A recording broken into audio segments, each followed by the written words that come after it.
Um, I hope you guys are forgive me for putting out a little bit more lectures. I mean announcement videos, and you're gonna see we have a few more lectures this upcoming Sunday that I'm gonna be opening up than you usually have. Not too much more, but I'm adding more points. I'll go more into explaining that Sunday, and you'll have more time to turn in those notes. Um, But I just felt after grading a lot, not all of them yet, on the discussion about Islam and Christianity and the justifications of war that were discussed in the textbook, that I wanted to just kind of clarify some things. Some of these things you may have already heard me say, but I feel compelled to clarify a few more points, mainly because of the times that we live in and the fact that the issue of Islam versus Christianity is even a part of our presidential debate, right? That Trump has become quite popular on this topic. Um, Bernie Sanders, I don't know if many of you know this, is actually a Jewish man. He would be the first Jewish president if he was elected. It looks like it's going to favor, on the Democratic side going to Hillary, but he's not out of the race. And so the issue of Jews and Christians and Muslims are still very much a topic in our modern society. And so I thought, because especially since this is kind of my specialty, that I wanted to clarify a few things, and I'm hoping that you'll bear with me and I'll try to not take too long on this. So first of all, we have to be careful, in my opinion, to simply go to texts and then assume that that informs us about the way people react in their religion. So in other words, in the history book, it's useful to read what St. Augustine said, or what the Old Testament or the New Testament or the Quran has to say about war, to get us an idea of what these texts that people who practice these religions say these are our guiding posts in which we follow our lives and where we get our ethics from. And then, of course, we're then going to see people do sometimes very opposite of what we're reading. But it gets complicated. I guess what I'm saying is that there's a danger in assuming that you pick up the Quran and you read it and now you know what Muslims think, or the Hadiths, or that you may not be aware of the wide range in which people can interpret things. I mean, I want to remind you of this, and I did kind of mention this in some of the other videos. Within Christianity, you have Protestants that tell us that idols are, that worshiping saints is idolatry, that it's bad, and they quote very specific scripture. You have Catholics who say we're not worshiping these idols, you're misunderstanding us, and that we have a spiritual tradition that goes back a long time that doesn't contradict the Bible. You guys are simply misrepresenting what we're doing with these images. Okay? Right? You have Catholics and Protestants who have these beliefs that are not well informed about them. They might just live their spirituality the way they grew up, or some might be really focused on knowledge about their religion and ready to duke it out in a debate. You have army chaplains in the military, clergymen who will help say prayers with soldiers in the United States as they go off into war, provide them with Bibles and so forth. And then you have groups like Jehovah's Witnesses and Quakers who believe that the teachings of Jesus that talk about return your sword, those who live by the sword die by the sword, Romans, vengeance is mine, says the Lord, I will repay, return evil for evil to no one. They say, now that's what we live by. A Christian should die before they would actually go into a war. So that's a wide range of views, right? Christians who feel that going to war and fighting for your country under a moral and just cause is justifiable with your religion. And then another Christian tradition that actually thinks that it's actually not at all.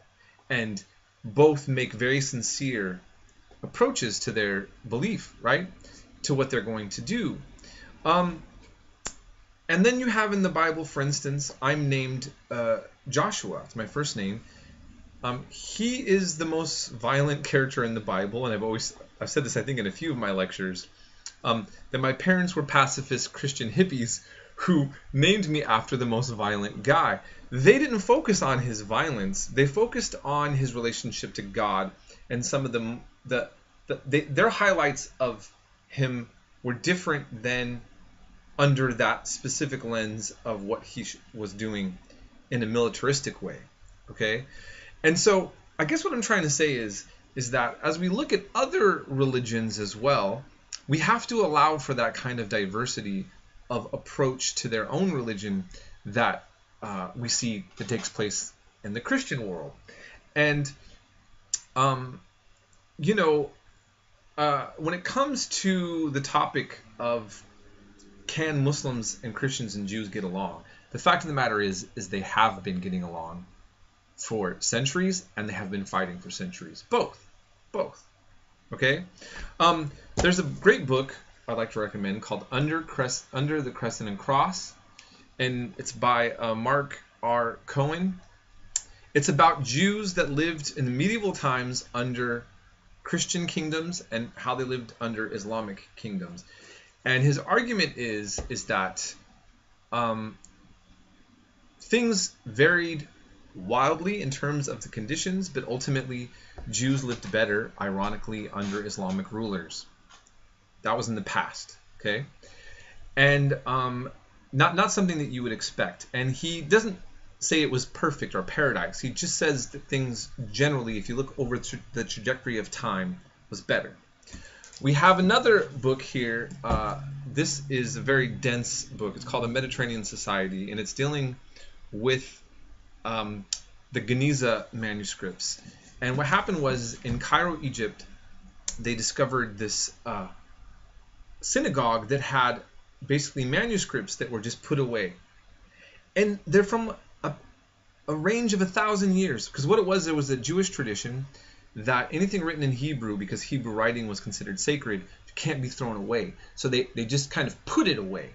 And so marriage contracts, business contracts, letters, anything that had Hebrew writing on it, they just put into the synagogue, and then they sealed up the wall. Later on, it was discovered, and they realized it was a treasure trove of information from all this time period over day-to-day interactions, not just religious affairs. And what we see is we learn a lot about the Islamic world, and Jews talk about doing business transactions and how they interact in the Islamic world.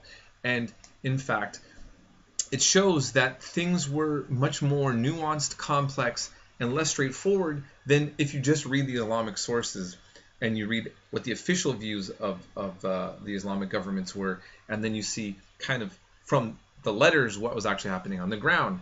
And in some cases, it was better. Maybe sometimes things were worse. It's mixed. And right now, what we tend to forget is that during the Cold War, and I mentioned this in some of your comments, many of the Islamic world had political movements that were not religious, that were very popular. They were socialist, they were nationalist, even communist.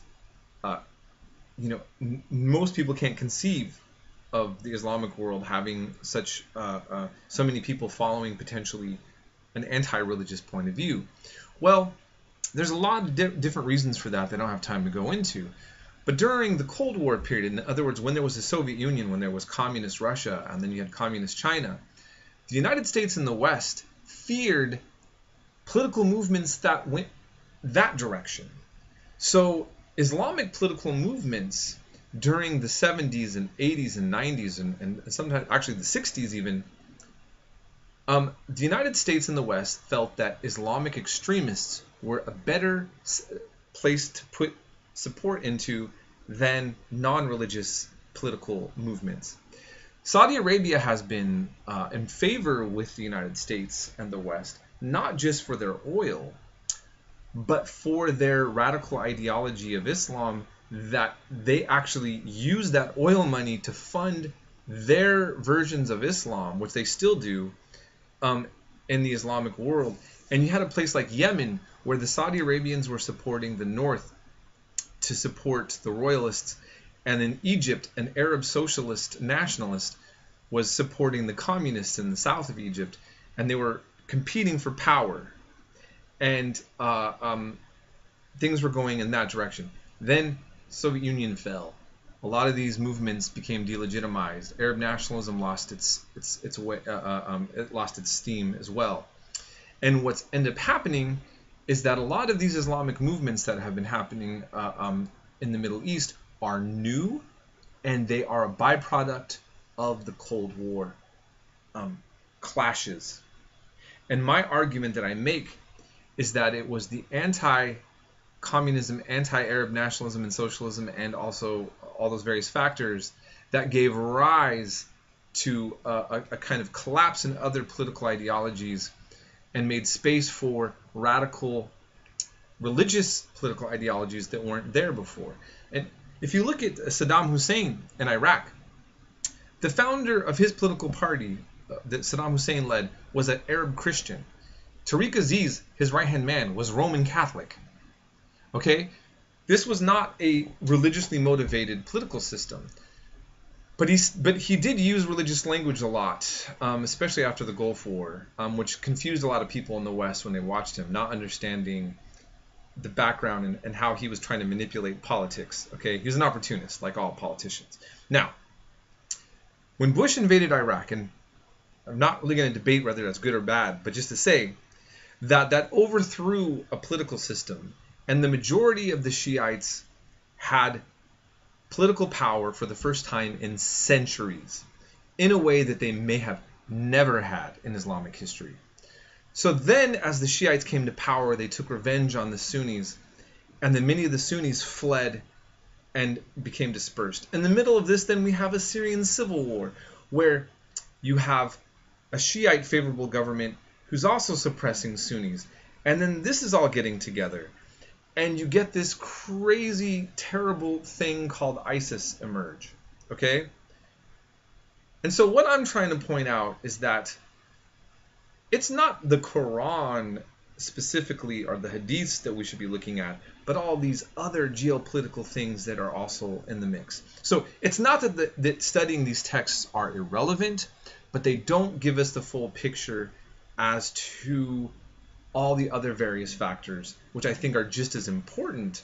And I think if you look at these wars in the time period that we've just covered, that you will see that, especially when we get into next week's discussion, the Germanic tribes and the conversions to Christianity were very politically motivated as well. Maybe some were sincere, but there's so many different factors. And so I guess what I'm trying to encourage us all to do is to be skeptical, be critical thinkers, and to realize that personal beliefs matter. Maybe there is a truth, that's a different debate. Maybe there is a God-inspired thing, that's another debate. Maybe, if that's another topic. But ultimately, if you take a fair and balanced approach, you start to see that so many other factors come into play that we need to think about as we look at the world and the way it works. It doesn't mean that we need to be relativistic or wishy-washy per se, but we can be much more informed and have a much more sophisticated idea about what's going on. Okay? All right, 9/11 didn't happen in a vacuum. It doesn't mean we justify it. It did not happen in a vacuum. Okay?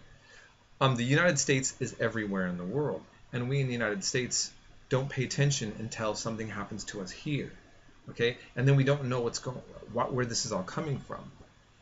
Okay, so that's another topic for another time, which I cover in my Western Civ 105 at the end of that. But in any case, I hope this was seen as helpful and not more confusing. And I realize it took still too long. Forgive me. But if you want to call me up to even talk about this a little bit more detail, even though it's not specific to our class, I'd like to do that just because, again, it's so important to the times we live in right now. All right. Shalom, salam, peace.